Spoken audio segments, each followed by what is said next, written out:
নরেন্দ্র মোদী আর Mamata Bandyopadhyay fail করেছে, জনগণের জীবন জীবিকার প্রশ্নে ফেল করেছে, তাই মসজিদটাও গায়েব করে দিচ্ছে, গায়েব।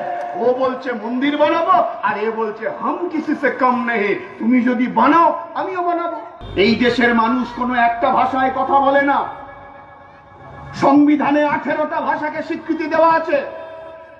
তা বাদ দিও, ঠিক বললাম তো রে, তা বাদ দিও আমাদের দেশে 4,500-এর উপর ভাষা আছে, 4,500-এর বেশি ভাষায় কথা বলে আমাদের এই দেশের মানুষ। কেতুগ্রামের এই বাস স্ট্যান্ডে বাংলা ভাষা যেরকম শুনতে, চলে যান পুরুলিয়া শহরের বাস স্ট্যান্ডে, আপনি বুঝতেই পারবেন না যে সে বাংলা ভাষায় কথা বলছে না অন্য ভাষায় কথা বলছে। বাংলা ভাষায় কথা বলে, হিন্দিতে কথা বলে, উর্দুতে কথা বলে, গুজরাটিতে কথা বলে, মালায়ালিতে কথা বলে, মারাঠায় কথা বলে, কন্নড়ে কথা বলে, অসমীয়া ভাষায় কথা বলে, ত্রিপুরী ভাষায় কথা বলে, কত ভাষা আমাদের দেশে। সংবিধান 19টাকে স্বীকৃতি দিয়েছে, আমি এক্ষুনি বললাম 4,500-এর বেশি ভাষা আছে, তাহলে এক ভাষার দেশ নয়। এই এখন আমরা সোয়েটার পরে আছি, বয়স্করা শাল গায়ে দিয়েছেন, বাবনেরা চাদর গায়ে দিয়েছেন, আর এখনই আপনি চলে যান সমুদ্রের ধারে, চলে যান কেরালায়, চলে যান তামিলনাড়ুতে, চলে যান মাদ্রাজে, চলে যান ত্রিবান্দ্রমে, চলে যান মুম্বাইতে, চলে যান, আপনি গায়ে জামা দিতে পারবেন না, সেখানে 32-33 ডিগ্রি টেম্পারেচার। আবার যখন গরমে আমরা জ্যৈষ্ঠ মাসের একেবারে গনগনে রোদের আছে, যখন আমরা হাঁসফাঁস করি, সেই সময় আপনি জম্মু কাশ্মীরে চলে যান, সেখানকার মানুষেরা তখন সোয়েটার গায়ে দিয়ে, চাদর গায়ে দিয়ে তারা ঘুরছে। তাহলে যে দেশ বিচিত্র জলবায়ুর দেশ, যে দেশ বিচিত্র জাতির দেশ, বিচিত্র ভাষার দেশ, বিচিত্র ধর্মের দেশ, বিচিত্র খাদ্য অভ্যাসের দেশ, এখানে ছাগলের মাংসকে যেভাবে রান্না করেন, যে তেল দিয়ে রান্না করেন, কেউ আলু দেন, কেউ আলু দেন না। চলে যান আপনি হায়দ্রাবাদে, সেই একই ছাগলের মাংস রান্না করবে অন্য মশলা দিয়ে, অন্য তেল দিয়ে। তাহলে খাবারের রুচি আলাদা, পছন্দ আলাদা, খাবার তৈরির ধরন আলাদা, বৈচিত্র্যের মধ্যে ঐক্য। ছেলেবেলায় ক্লাস 10-এ ইতিহাসে উত্তর লেখার জন্য মাস্টারমশাই নোট তৈরি করে দিয়েছিলেন, দুলে দুলে মুখস্থ করেছিলাম, বৈচিত্র্যের মধ্যে ঐক্য, ভারতবর্ষের প্রাণ ভোমরা। 16 বছর বয়সে তার মানে বুঝতাম না, যত দিন যাচ্ছে এর মানে বুঝছি। আর 14 সাল থেকে দিল্লিতে নরেন্দ্র মোদী আর পশ্চিমবঙ্গে ভদ্র মহিলার রাজত্বে এই কথার মানে আরো অনেক বেশি করে বুঝছি। এই জন্য সেই পুরনো কথা, সিরাজদৌল্লা নাটকে সিরাজের সেই ডায়ালগ, যে বাঙালি দাঁত থাকতে দাঁতের মর্ম বোঝে না। এটা শুধু বাঙালি নয়, যে আমাদের দেশে ধর্মনিরপেক্ষতার মানে কি। সংবিধানে যে গণতন্ত্রের কথা বলেছে তার অনেক সীমাবদ্ধতা আছে, কিন্তু এই গণতন্ত্র কত বড় গণতন্ত্র। সংবিধানে যে ধর্মনিরপেক্ষতার কথা বলা আছে, সেই ধর্মনিরপেক্ষতা না থাকলে কি ক্ষতি হতে পারে।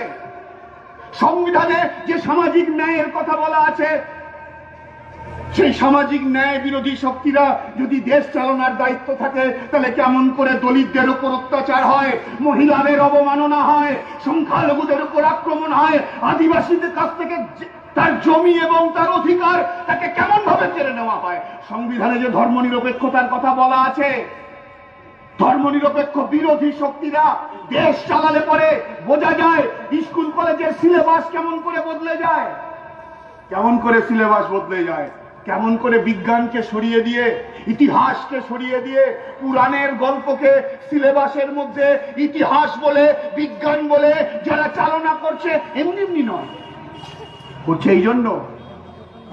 কেতুগ্রামের একটা ছেলে প্রাইমারি স্কুলে পড়াশোনা করবার পর, সে সেকেন্ডারি পাস করার পর কাটোয়া কলেজে যদি যায়, আর সেই কাটোয়া কলেজের অধ্যাপকের কাছে, সে বিজ্ঞানের ক্লাসে হতে পারে, ভূগোলের ক্লাসে হতে পারে, বাণিজ্যের ক্লাসে হতে পারে, সাহিত্যের ক্লাসে হতে পারে, সে মাস্টারমশাইদের কাছে যদি সঠিকটা শেখে, গণতান্ত্রিক শিক্ষা যদি শেখে, ধর্মনিরপেক্ষ শিক্ষা যদি শেখে, বৈজ্ঞানিক শিক্ষা যদি শেখে, তাহলে তখন সে তো প্রশ্ন করবে, হে তুমি যে মন্দির করতে যাচ্ছ, তুমি মন্দির তৈরি ঠিকাদারি নিয়েছো, তোমার বাপ 14 পুরুষের জন্মের আগে এই দেশে অসংখ্য মন্দির তৈরি হয়েছে, অসংখ্য মসজিদ তৈরি হয়েছে, তোমাদেরকে কেউ মন্দির মসজিদ তৈরি ঠিকাদারি দেয়নি। তোমার দায়িত্ব ভাত দেওয়ার ভাত দাও, তোমার দায়িত্ব কাজ দেওয়ার কাজ দাও, তোমার দায়িত্ব মাথার উপর ছাদ দেওয়ার সেইটা দাও। তোমার দায়িত্ব আমার ছেলে পিলে নাতি পুতির লেখাপড়ার সুযোগ তৈরির দায়িত্ব, তার ব্যবস্থা করো। ওষুধের দাম বাড়ছে, তুমি নিয়ন্ত্রণ করো। তোমার দায়িত্ব মানুষ যাতে অল্প দামে ওষুধ পেতে পারে, যাতে চিকিৎসার ব্যবস্থা করতে পারে, সেইটা তোমার করার দায়িত্ব। সেই পরীক্ষায় তুমি ফেল করে মার্কশিটটা গায়েব করে দিয়ে, দেখবেন আমাদের স্কুলে আগে হতো, এখন অনেকে করে, অনেক বাচ্চারা করে। আমার ঘরের ভাইঝিটা মাঝে মাঝে করে। আমার এই বদগুণটা ছিল, ভালো পড়াশোনায় ছিলাম না, ভালো নম্বর পেতাম না, আর খাতা বেরুলে পরে বাড়িতে কবুলতাম না, আর মার্কশিটটা বেরোলে পরে যখন হাফিয়ালির পর বাবাকে সই করাতে হতো, আমি বলছি আর কি, এখন বয়স হয়ে গেছে, বুড়ো হয়ে যাচ্ছি, বলতে অসুবিধা নেই, আমি দুবার বাবার বদলে অন্যকে দিয়ে সই করে নিয়েছিলাম, কারণ আমি দুবার দুটো সাবজেক্টে ফেল করেছিলাম। তেমনি নরেন্দ্র মোদী আর মমতা বন্দ্যোপাধ্যায় ফেল করেছে, জনগণের জীবন জীবিকার প্রশ্নে ফেল করেছে, তাই মার্কশিটটাও গায়েব করে দিচ্ছে, গায়েব। ও বলছে মন্দির বানাবো, আর এ বলছে হাম কিসি সে কম নেই, তুমি যদি বানাও আমিও বানাবো। আরে মন্দির বানানোর জন্য তোমাকে ভোট দিয়েছি, মোহর লাগিয়েছি, ছাপ্পা লাগিয়েছি। বেকারের কাজ দাও, কৃষকের ফসলের দামের ব্যবস্থা করো। 100 দিনের কাজ 2 বছর ধরে পশ্চিম বাংলায় বন্ধ হয়ে পড়ে আছে। কেন? দিল্লি বলছে এত চুরি করেছে, আর এরা বলছে টাকা দেয়নি। দুটোই সত্যি, কিন্তু দুটোই আধখানা।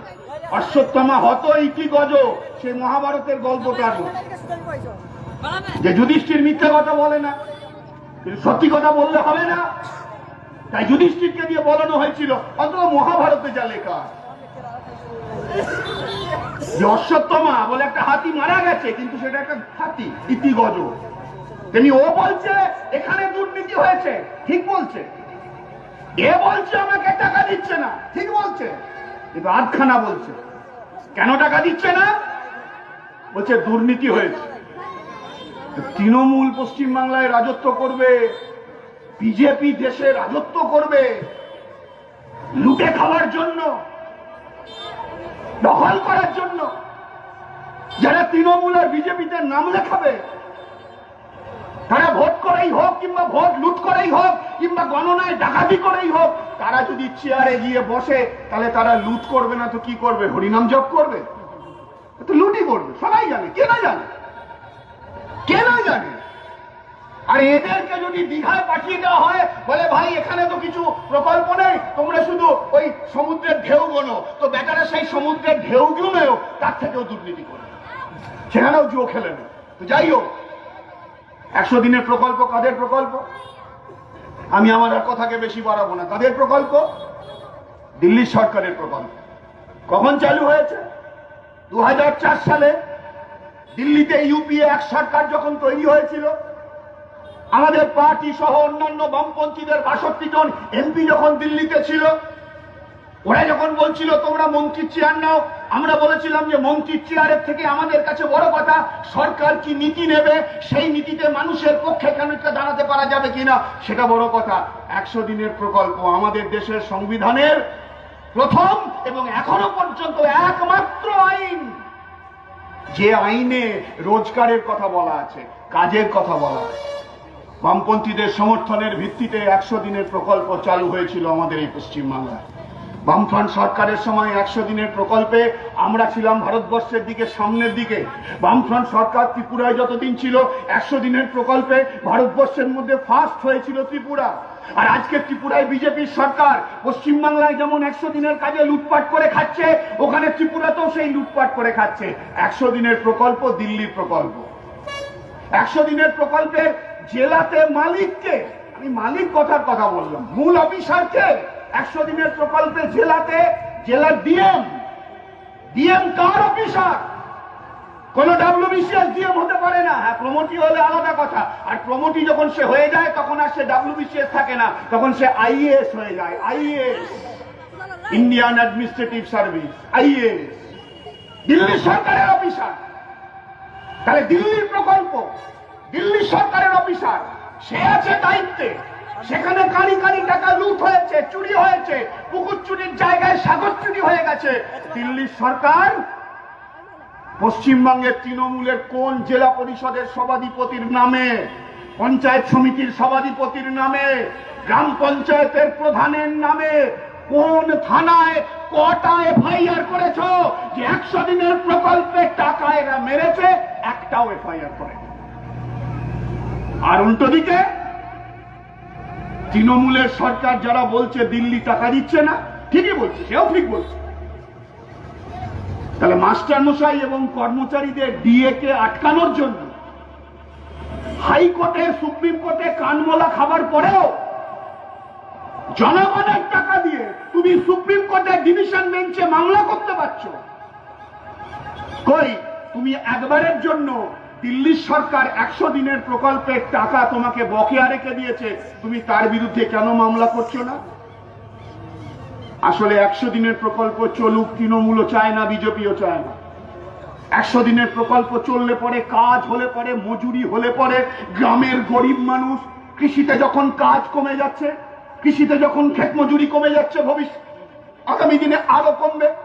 দিন মজুরি যখন বাড়ছে, নির্দিষ্ট কোনো রোজগারের কোনো জায়গা নেই, আর মানুষের হাতে পয়সা না থাকার ফলে এক সময় বামফ্রন্টের সময় যখন গঞ্জ, এই যে খেতুগ্রামের এই বাজার, আজ থেকে 30 বছর আগে এই বাজার ছিল নাকি? তাহলে এগুলো যখন বেড়েছে, কখন বেড়েছে? বামফ্রন্টের সময় ভূমি সংস্কার হয়েছে, গাঁয়ের গরিব মানুষ জমি এবং ফসলের উপর তার অধিকার প্রতিষ্ঠা হয়েছে। আগে যাদের নুন আনতে পান্তা ফুরতো তাদের হাতে বাড়তি পয়সা হয়েছে। আগে যাদের ছেলেপিলেরা একটু মাটিতে হাঁটলে পরে একটা কঞ্চি দিয়ে বাছুরের লেজ ধরে যে বাগানি করতে বেরোতো, সেই ছেলেটা, সেই মেয়েটা যখন স্কুলে গেল, কলেজে গেল, বিশ্ববিদ্যালয়ে গেল, স্কুলের মাস্টার হলো, কলেজের কর্মচারী হলো, কিংবা দপ্তরের কর্মচারী হলো, গ্রামাঞ্চলের অর্থনীতির একটা বিরাট বিকাশ ঘটলো। এই বিকাশের উপর ভিত্তি করেই তো রাজ্যে বামপন্থী ফ্রন্টের সরকার কারখানা তৈরি করতে গেছিল। তাহলে আজকে গ্রামে কাজ নেই, কৃষকের ফসলের দাম নেই, ক্ষেত মজুরের মজুরি নেই, বকেয়া মজুরি পড়ে থাকে, দিন মজুরি বাড়ছে, বেকার যুবকের কোনো চাকরি বাকরি নেই। চাকরি দেওয়ার নাম করে লাখ লাখ টাকা ওরা মেরে দিয়েছে। খাটের তলা থেকে, বান্ধবীর খাটের তলা থেকে, কি বলে, বাথরুমের ছাদ থেকে সব টাকা বেরোচ্ছে। কেউ তো ভর্তি আছে, জেলখানায় আছে, কিন্তু পাকা মাগুর দুটো এখনো বাজারে ছাড়া আছে। এই পাকা মাগুর দুটো নিজেদের স্বার্থে দিল্লির সরকারের সঙ্গে, বিজেপির সঙ্গে, আরএসএস এর সঙ্গে চুক্তি করে পশ্চিম বাংলার মাটিকে আরএসএস বিজেপির জন্য ছেড়ে দিচ্ছে।